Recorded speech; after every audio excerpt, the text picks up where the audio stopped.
I needed to separate money from music to heal my relationship with music. I have been living in a trailer park to being an extremely highly paid executive at a music company. It drastically changed my life in just 18 months. A lot of people look at the act of acceptance as being a passive thing, but I can say firsthand, it is an active decision to live like this, and it takes energy and it takes work.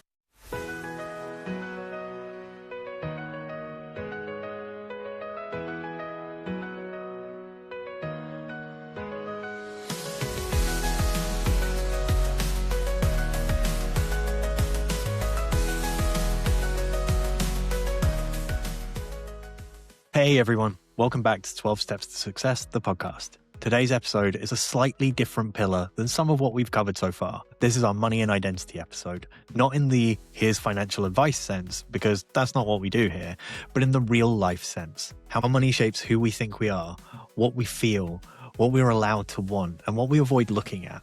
My guest is Spenser Liszt. Spenser went from being a professional musician to becoming a certified financial planner. And what I love about this conversation is how human it is. We talk about the identity shifts that happen when your work stops fitting, the pressure to look successful when things feel shaky behind the scenes, and most importantly, the shame and fear that can come up when you start looking directly at your money. If you've ever felt that I should have this figured out by now feeling, or avoided opening an account, a statement, an email, I think a lot of this will resonate. All right, let's go. I historically have had, let's say, a complicated relationship with money, and the person that I am speaking to has run the gamut of being in a band to pivoting completely to helping people like me deal with their money stresses and woes. So without further ado, I would love to welcome Spenser Liszt, everyone. Thank you. Hello. Looking forward to this. Well, it's great to have you here. And I will start with my very British first question, which is, what's your name and where'd you come from? Okay. My name is Spenser Liszt, like Franz Liszt, although our last name was changed. So I don't remember if it's Polish or what Franz Liszt's last name is, what country it's from, but I'm actually mostly Italian. But I'm from Dallas, Texas, and I never left. I have traveled quite a bit. And when I was a musician, I've played all over the country, but just never felt like the common music industry cities were for me. So all my friends moved to LA, Nashville, and New York, and I just couldn't do it. I did not feel it, and I'm glad I didn't. Texas is just the best place to be born, own property, and die. So you are officially my first Texan cowboy to have on the episode, which is very exciting because I love Texas country. But I would like to go back to when you were a small child. What was childhood like for you? With like, what was your family dynamic like? Kind of, how did you become the musician that you became? Yeah, so I actually had a lot of interests, but I started pursuing music. I guess in like daycare, they had us like play violin or something really young. And then I was playing piano at a very young age. And then eventually in elementary school, especially in Texas, the programs here are just on another level, kind of in a ridiculous level, somewhat competitive as well. And so I started playing saxophone. And so that's what I ended up playing professionally, all the saxophones and woodwinds. But my father always loved jazz and had a lot of records that he would play. And then my mother, she said when she was pregnant with me, she would play every station on the radio to be exposed to all different kinds of music, not to become a musician, but she just thought, well, if he becomes a country singer, great. Even though she's not into country, neither am I. But, I was listening to country music apparently from the womb. And so I guess I just had a lot of exposure to that. And then at a young age, when you're playing and getting positive reinforcement, it's easy to continue doing that, which is sort of what happened with me when I was playing saxophone. Like I said, in Texas, there's kind of this other world of music education here and competition. And so that was happening where in middle school, I was doing these, I forgot even what they were called. I guess they're called all-state tryouts where like people all over the state perform and judges anonymously score you, and then you move on. So it's like The Voice, basically. Yeah, but like classical music. And they also did it for jazz as well. So as I continued getting better at music, like most people who pursue music, who end up going to music school, you're the best or one of the most talented people in your community. And then you go on to college and realize it's a bigger pool and you're not the best. And that kind of continues throughout life. But yeah, it just continued. And I started hearing the typical language around pursuing music as a career, which is you're never going to make any money, you're going to be struggling and starving and all that crap. And so subconsciously, I continued on my path. People would tell me, why don't you go to this school instead? You could at least get a backup degree, all those common phrases. So I subconsciously, kept pursuing music with a plan of proving those people wrong, which is not how to choose a career. I You say did. that though, but like that is a recurring theme. Um, and I don't know, maybe that's just kind of something that is intrinsically in me and clearly in you as well. That is just this, not necessarily a drive to prove people wrong, but more a drive to prove to yourself that you can. And it's Yeah, like exactly. that motivation to keep going even when things are difficult. It's a good motivator. However, in this case, I end up telling people not to that it's not really a good thing to do and it's more from hindsight, right? Hindsight's 2020. So looking back, I kind of wish I hadn't had that mindset because then I feel in some way that I wasn't really pursuing exactly who I was or wanted to be. I was more pursuing this version that I needed to prove to others and, like you said, to myself. And it sort of just, in hindsight, kind of taints my whole experience of becoming a professional musician. Now, there's other things that I'll share that ended up happening later that is why I moved away from playing professionally, but that is sort of the baseline. In terms of my family, like you mentioned, I share this about money. So my mother grew up incredibly poor. She was one of five children raised by a single mother, my grandmother. I can't imagine. They were so poor. I remember my mom telling me all these stories about how she didn't have any food in college and like her roommate ate some of her food out of the fridge and like just didn't have food to eat. So grew up incredibly poor. And then my father, he was really bad with money, and I remember he ran his own business here, like a trade school, teaching people photography and other skills, and he had a Porsche and a boat when I was young, and so I learned, like, my mother grew up very poor, so I learned how to save and be conservative with her. My father owned a business, so he's taking a lot of risk. Well, it turned out when I was 2 or 3 years old, my family went bankrupt because in the late '80s, there was a huge economic crash and my father's business could not sell the business or the building that they owned. And so they filed for bankruptcy. And so I don't remember that, but I lived that for the rest, I lived that bankruptcy out as a child. So my mother went to work at State Farm. She ended up working there for 25 years and eventually becoming just the breadwinner of our family. She ended up retiring early, but like completely different path from what my family had thought up until this bankruptcy and with a 2-year-old. And so I grew up poor. Most people don't know this, but there are such a thing as frostless Pop Tarts and they are disgusting. And everyone had Pop Tarts with frosting on them. And it's like, we did not. And it's just like this dry dust. And, I have so many experiences of basically being poor and then also pursuing music where people would tell me I wouldn't make any money. And, I ended up proving them wrong. And I did end up making a living performing at the highest level. But then, like we'll talk about, I ended up moving away from that. Yeah. And I think, how we grow up and our relationship to money really does shape who we become because one of the things that I find really interesting is when you talk to people about growing up poor, the majority of people that grow up poor, and I grew up poor as well. I lived in a trailer park at some point in my life as well. But growing up without anything, you don't know that you don't have anything. And so like your life experience is very much, well, this is just how I live. And you kind of move through it. And it's only through exposure to other people that you start to realize I'm actually in a position where I don't have something that somebody else has. My mum took me and my sister and we ran away from my dad when I was really, really young. And so we had nothing. And my mum, like yours, had to build a life off the back of this new reality that we found ourselves in. And I think as well, from how I grew up, seeing that motivated me to realize that even when things are at their worst, anything is possible. And so the relationship I have now with money it's very complicated because I have been living in a trailer park to being an extremely highly paid executive at a music company. And I've seen everything in between.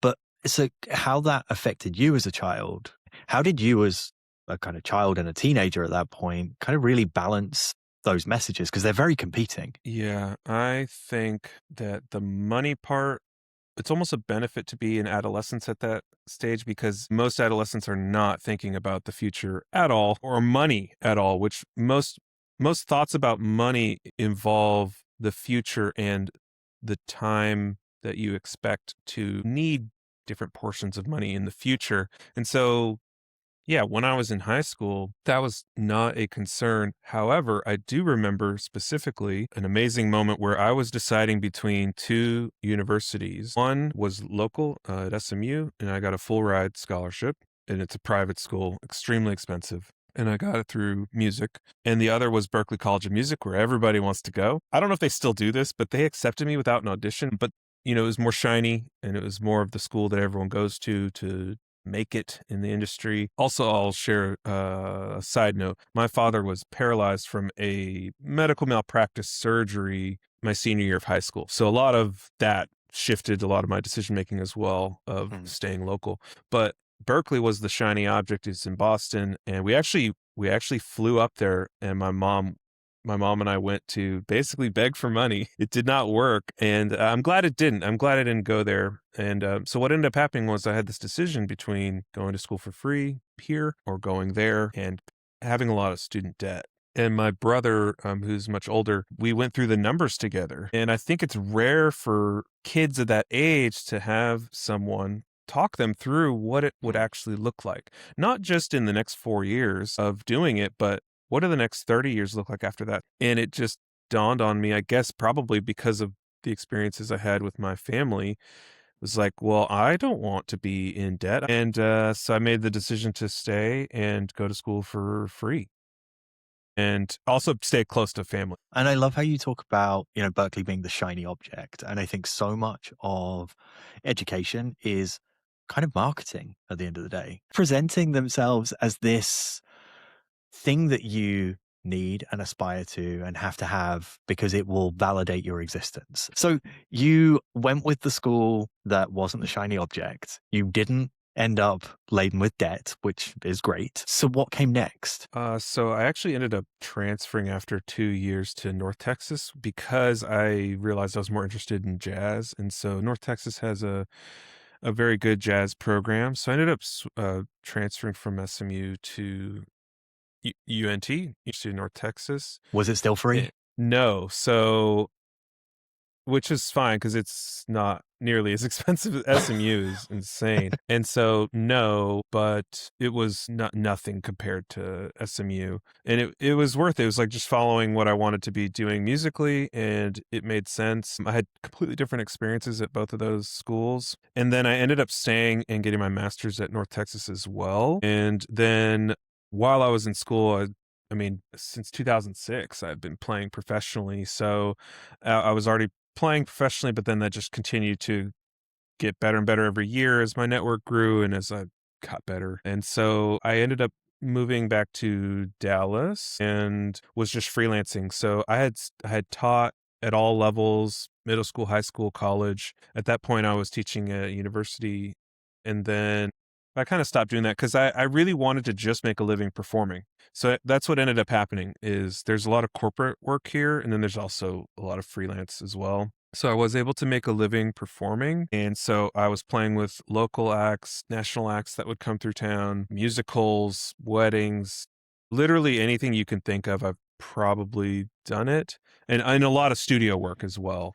I've been on a lot of albums. I felt like I had achieved what I set out to do in my life. I was making a living performing at the highest level. The only higher I could go would be like to get on like a tour or something, like nationally or something. But honestly, what I learned was like those don't pay any more than what I was making at home. So, and that's the thing is when you leave home for a tour, you're leaving behind income at home, and you're also potentially severing ongoing income because you get replaced at your ongoing stuff at home. And then you have to find work when you come home. Touring is just a whole thing. So I'm kind of glad I didn't Mhm. do that. And just I did some tours, but nothing where it was like I didn't do any like 6 month things like that. And I'm glad because I don't think I would have enjoyed it. And yeah, so at that point, I was doing it professionally and happy at the time. But it sounds like the way you talk about making that decision to not go and do kind of like really excessively long tours, that you already had built this sense of kind of what was important to you.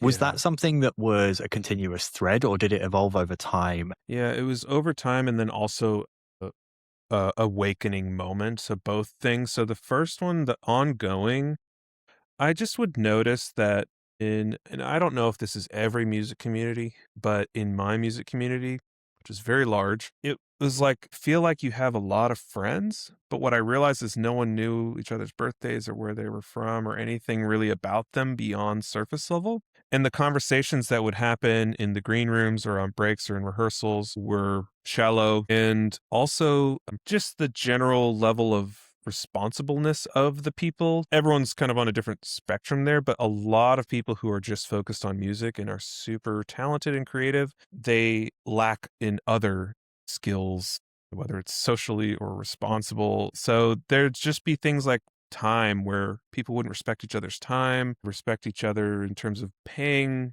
enough or on time, or just a lot of that kind of stuff. It's all about the music. And so culmination of all those things, I started to slowly realize that I don't feel like I fit in. The type of person that I am and want to be is not this. But what you might find if you are in a music community is the key to success people will tell you is to obviously do well at your craft, but also to be a good hang. And so to do that, what ends Mm. up happening is I feel like people start becoming chameleons and just sort of morphing into this sort of nebulous character of what it means to be a good hang. And it's just this amoeba. Everyone's kind of the same kind of person and not really being themselves and not really sharing how they actually feel or, actually caring about each other. So, it's all over the place in terms of my experience there, but that started to become more apparent. Yeah. I think the what you say about needing to be a good hang, I think is a very interesting angle because that applies across, in my mind, so many different areas of all industries as well. And it makes me immediately think it's the kind of creative equivalent of managing up in the workplace. Yeah. Is like, how do you give the people above you what they need to make themselves feel better, which actually then starts to build this environment, which isn't a meritocracy because it's, well, who can manage up the best? Who can be the good Mm, hang? Who can give somebody the ego boost that they need. But if you can't fit in with what culture to an extent somebody's trying to yeah. create, you'll never ever get ahead. And to your point, it does create this sense of people becoming something they aren't, and you become inauthentic at that point. Yeah. And the world we live in, there's pressure to be yourself. They tell you to be yourself all the time, but then really, how many times have you showed up to a conference, or in my case back then, like showing up to a gig or a rehearsal, and everyone has kind of their own intentions that are the foundation of the conversations that happen and the people that you talk to or don't talk to or Mm. whatever. And I feel like it can be hard to be yourself when you feel the pressure to fit in or to placate to someone else's goals or whatever that might be. And it's really confusing and hard to navigate. And eventually it just got to the point where, like I will mention about why I decided to leave, there was a certain moment, is my solution was to completely disengage and cut myself off from my music community, which is what I did. So let's talk about that because I think that's a really pivotal point in your journey is, you get to this stage where you're like, I'm done with this because this isn't me anymore. How did that feel to reach that recognition? Because that is a fundamental breakdown of the foundation that you've built up until that point. Hmm. So how did it show up and how did you feel to have that realization? Yeah, it's probably one of the harder things to do in life to completely abandon your identity that you've created for yourself, especially in an identity based industry. And so there were a few reasons why it happened. One is, like I mentioned, I felt my community, I did not feel a part of the community. Like I said, the conversations, a lot of scarce mindsets happening, and it just something didn't feel right. There was a moment though when I came back from a tour where my checking account was really low for the first time. It's like a wake up call. Up until that point, like I learned from my mother, I always had savings. So I never really lived paycheck to paycheck like a lot of my peers. But there was a moment where I had gone out on tour and was spending a lot more money than I was making, and I came home and it was like, "Oh, what the heck? It's not good, and what am I gonna do?" Felt vulnerable and scared and just kind of unworthy, like I'm a world-class musician, like, what's going on here? Don't really feel world class right now, right? And so that was the moment where it was like, something has to change. Now, I didn't just leave then and quit, but that led to me starting to learn about money, personal finances just through books and podcasts and applying it to my own life. And then what's crazy is I just improved my relationship with money and my mindset, started taking actions one at a time, and I drastically changed my life in just 18 months to 2 years. I mean, my income went up. I was still playing professionally at the time. I started saving to a retirement account for the first time, bought my first property. I mean, just drastic changes. And it was like, okay, I need to start teaching other people this stuff. It was working. So I didn't leave the community right then and there at that moment, but it really I started thinking about it. So there were two things that I tell people of why I kind of made that final shift to leave. One was that I just realized that and this is something if anyone's listening who's a creative, this may resonate with you. When you are a creative, but you also make your living and depend on your income through being a creative, in my opinion, it directly stifles your creativity. So what will happen in a lot of cases is I had moments where I had my own music and then I had music that I would get paid to do. And what would happen is I would get invited. I remember specifically this one example. I got invited to play at the Dallas Cultural Arts Center, my music at some event, but it was a Saturday night. And guess what? On Saturday night is when you make your money. So I would have had to give up a lot of money. And even if I was willing to do that, my band would also have to be willing to give up a lot of money that night too. And that was a clear moment where it was like, these two things almost cannot coexist. So when people say to like go get another job, it's not like out of because you're not good enough. It's like because these two things combat with each other. So that was one thing where I realized that my dependence on making an income through music tainted my relationship with music. I think as well that applies across all kind of creative fields as well. Because if I think about influencers, even when you are incentivized to push a certain type of content because it gets more engagement, it therefore generates more ad revenue. When Yeah. you're trying to shape your output based on what you think your audience wants, it stops you being authentic. And to your point about musicians, that is a very, very big issue because fans as well can see through that lack of authenticity very, very quickly. And so it's that kind of downward spiral. So what was the second thing? Well, it was really the relationship with my community. So what ended up happening is I started teaching my music community financial literacy.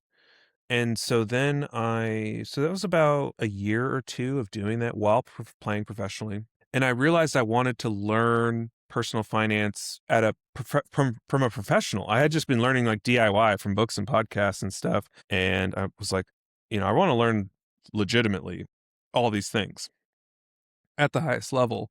And so I started researching conferences to attend to meet some people. One of the conferences said you had to be a CFP to attend. I didn't know what that was. It's a certified financial planner. And I looked up that designation, that certification. So just out of curiosity, I signed up for the courses. And eventually I realized throughout, like halfway through the courses, it's like, well, I spent all this money and time, I got all these books. I may as well take the exam. And so I did end up getting a job here in Dallas, but I was still performing professionally while working full time. And so I just realized that I needed to separate money from music to heal my relationship with music. And then also, I was doing Thriving Musician was what the education was called for the musicians. I just was not getting pushback, but I just wasn't receiving the feedback or feeling like people were really wanting it. And I was mostly right. So my community, there were people who were interested in learning and they liked it, but most of them were not. And so I just felt like I needed to just move on. And COVID hit. So it made more sense to just go ahead and stop, put a pause on it, put a pin in it.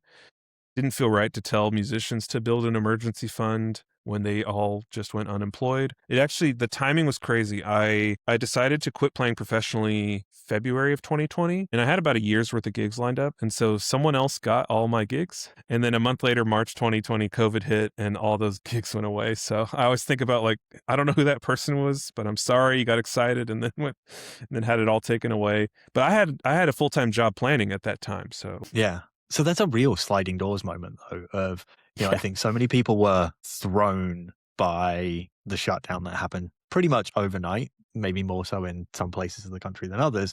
But the universe had already kind of set you on this path, and you had Yeah. done the right thing and you'd given the work to somebody else. Even throughout all of this, it seems like there's a really strong sense of values that you had of doing the right thing.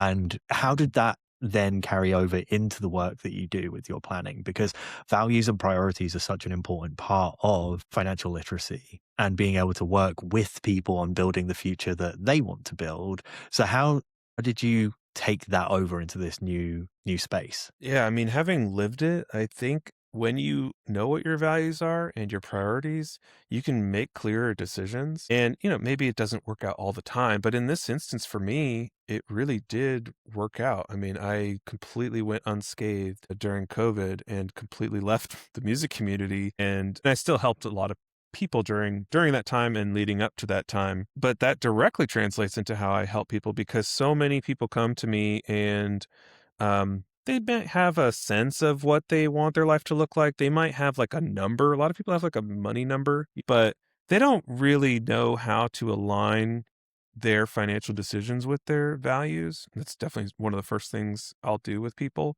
I think it is so important to know where you're going. You can get on a plane and go anywhere, but if you don't know where you want to go, well, then you're just going to end up in Kansas or Nebraska or somewhere boring or whatever. And then you have to know where you want to go to then make the plan and start making clear decisions. And so I do a lot of exercises around that, as you know.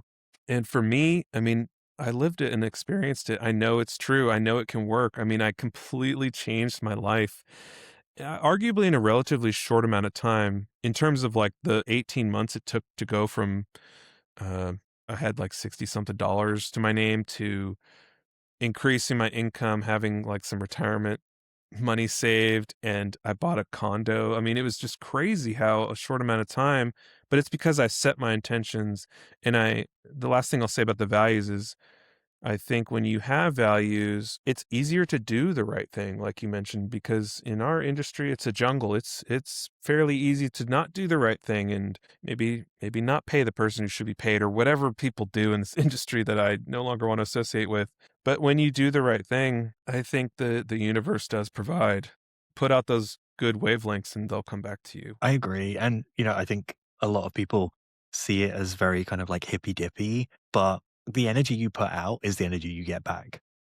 Um, in my recovery journey, so much of the work I've done on myself has been about moving to a place where I live from a position of acceptance and that I try and do the right things and I'm there for other people. The other big shift that I've had is because as somebody who's always managed people in teams, and I love that part of the job because I love seeing people develop and become the best version of themselves. But that was always done at the sacrifice of my own health and wellness. And Yeah. now in recovery, what I actually do is I find balance and create boundaries to be able to be there for people in the way that I can show up and support them authentically, but it also in a way that doesn't drain me. You mentioned before, about the work that you do with people, and you mentioned, like, as I know, obviously I saw you do a workshop recently and it was incredible. So the person who volunteered, who shall go nameless, but is possibly one of the bravest people I think I've ever met, because initially I was like, I would do this.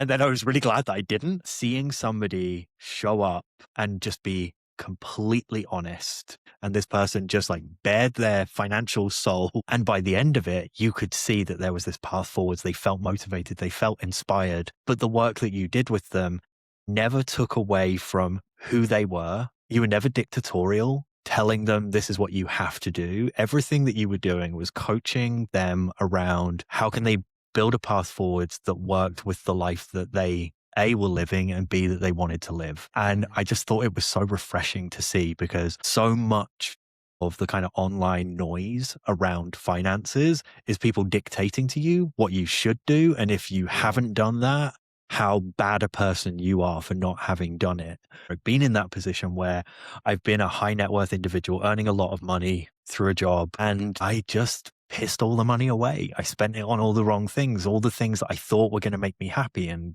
they didn't. And so now I get to show up for myself in a way that is more authentic with the path I want to take going forward. And so in terms of the kind of day-to-day work, what is your kind of priorities on the types of people you work with and the types of goals that you want to help people achieve? Sure. Can I share a few things before I answer that? Mm. One is a book. You mentioned like the woo-woo-ness of kind of the universe. There is a book that will scientifically show you why that's true, and it's called The Hidden Messages in Water. I don't know if you've heard of this. No. It's a scientist who studied water, and there's just all these pictures of what happens to water when you do certain things. So if you scream at water angrily for a week, just they'll use like this crazy microscope, right? They're looking at the molecules of the water. It just turns like black, it looks horrible. If you say positive things to the water, it's this beautiful, like snowflake looking structure. And they did all these tests and studies. And I think that's a lot of what's happening because humans are mostly water. And so, when people say like,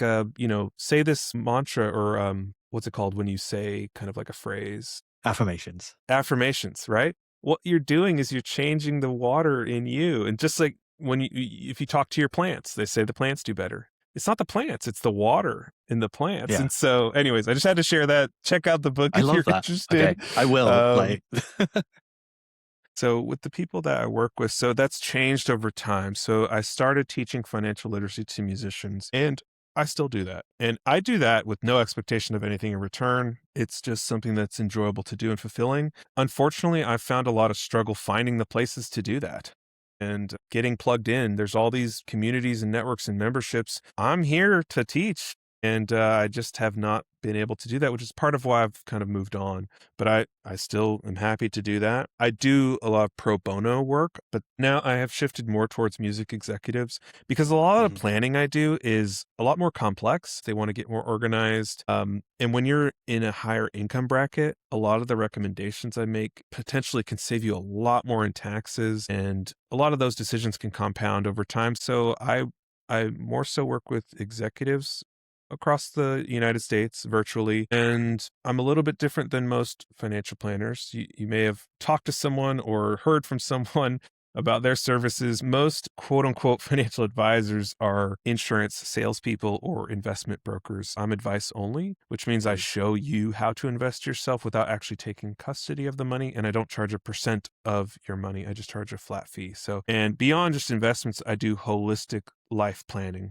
But yeah, that being said, I do work a lot with people in their 30s or 40s or 50s kind of. I don't typically work with people like in retirement. Most people are looking for a financial planner at that time in life, but I like helping people earlier because the decisions you make now will compound over decades. And so I think I can help. Well, not think. I know that I can help people drastically change their lives when you start sooner. Yeah. When you talk about the list of things that people kind of have conversations with you around and kind of running the gamut of like everything, and it's kind of wild how broad that is. Do you think that's one of the reasons why a lot of people don't talk about this stuff is because it can be really overwhelming when there are all of these plates that you have to keep spinning and they kind of don't know where to start. And I know from my perspective, that is definitely one of the things that while being an entrepreneur for the past 4 years and kind of doing all these different things, keeping all these plates spinning at the same time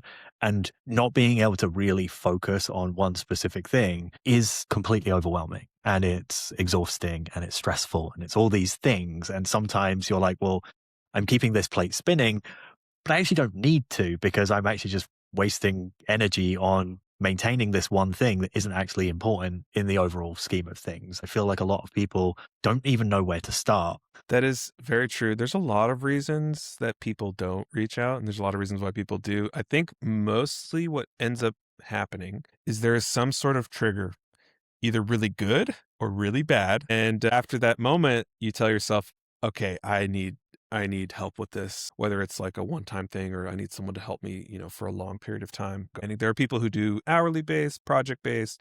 There are people out there that can help you with whatever you need in whatever type of way you want the help. But usually it's a trigger of some kind where, I could probably help everyone listening right now completely change your financial life, but you may not feel that you need help, even though you don't know what you don't know. That's something that's hard to like sell, so to speak, in terms of being a financial planner is I'm going to bring up stuff you didn't even know was really important to think about and plan for. Another main concern or main blocker for people is their relationship with money, their feelings, their money story. And then in general, typically I do come across just a lot of general negative feelings and shame around it, and which is totally normal, which is something that I work through with clients, but that's really hard. The first thing I say to people that I meet to for the first time is I say it the same way every time. I say it takes a lot of courage and vulnerability to reach out for help with money. So why now? And it's, you have to recognize that this is not something that hardly anybody has thought about this stuff, let alone studied it like I have. Mm. And what I find with my clients is once you get through those things and start recognizing them and start making intentional decisions towards the life you want to live, all that stuff goes away. All of the stress and shame. I mean, it's awesome. I mean, I haven't felt that way. I mean, I started my own business a few years ago, which has its own stresses. But besides that, I also had a child, so I guess there's stress there financially too. That's But a different kind of besides, stress. that's like major life changes. There are moments like that. But in terms of my relationship with money, I mean, I haven't looked at the price of gas in 15 years. I don't care what it costs because I need it. And so I go and I fill up my tank every time. I don't care what it costs. And so those types of things, your life changes in ways you don't realize when the money is quote unquote taken care of, right? You have a Yeah. plan for everything. But when you talk about shame, I want to kind of just go back to when you were doing that workshop as well and kind of seeing how you work. The one thing that really stood out to me was the care and compassion that comes from you to the people that you're working with. And there was this real sense of you being like a supportive big brother. And I thought it was just really wonderful to see because we as executives or anybody really, there's so much that we are kind of told we should know. And you made it Mhm. comfortable for that person to acknowledge the things they didn't know.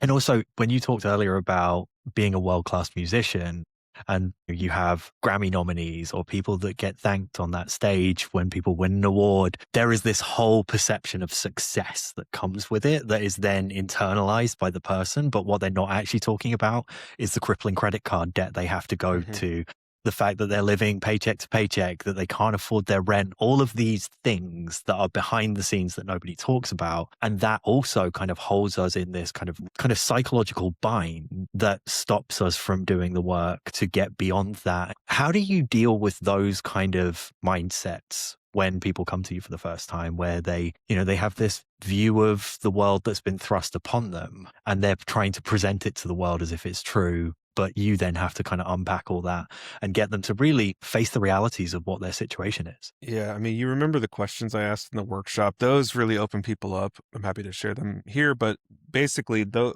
there are some exercises that I do with people to strip away all that. And one of the main ones you're referring to is these status games. I mean, we're in this industry that's all about flash and popularity. I mean, we're talking about helping artists, but the artist business is them. It's themselves and their brand and their image and likeness and all these. We're pedestaling all this stuff, yet we have all these legendary people who die without a will or commit tax fraud or go bankrupt or just so many I mean just so many financial mishaps, and those people have a team around them. So I've always wondered, well, where's the financial planner uh in their on their team or whatever, or who knows, maybe their team tried and the person just wouldn't do it, right?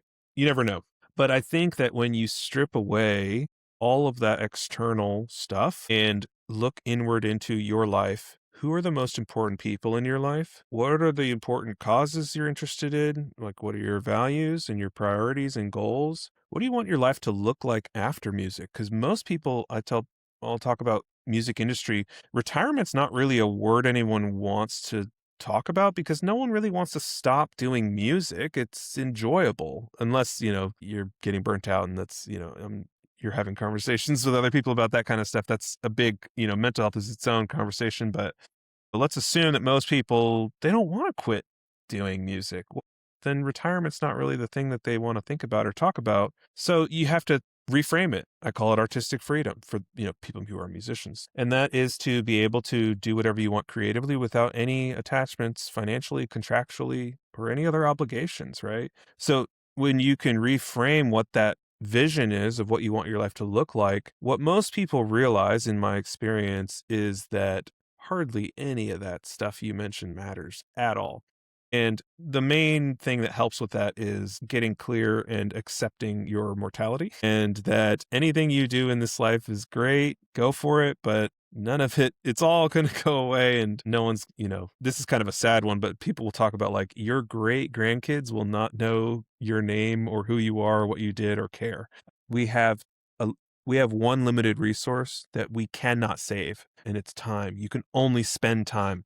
There is no such thing as saving time. People will tell you could save time, but all you're doing is doing something else with that time. You're still spending the time. It's just you're spending it doing something else. So when we look through life as a lens of limited time, quickly the Grammys, the awards, the magazine features, the car, the flashy house, all those things go away instantly, in my experience. Yeah. I think, when you talk about mortality, it's definitely something I think that music industry people, especially, do not want to acknowledge their own mortality. I mean, the unhealthy behaviors we get up to in the first place would Yeah. imply that we have no consideration for our own mortality, to say Yeah. the least. But acknowledging that there is a world that will continue on without us after we're gone, and that world will not skip a beat. It will just keep going. I Mhm. think realizing that we only have now is something we all could benefit from being able to acknowledge and accept. And, again, with my recovery journey, being present and acknowledging and accepting that my situation is what my situation is really liberating. And I think a lot of people look at the act of acceptance as being a passive thing. But I can say firsthand, it is an active decision to live like this. And it takes energy and it takes work, but it also allows me to deal with the reality of a situation.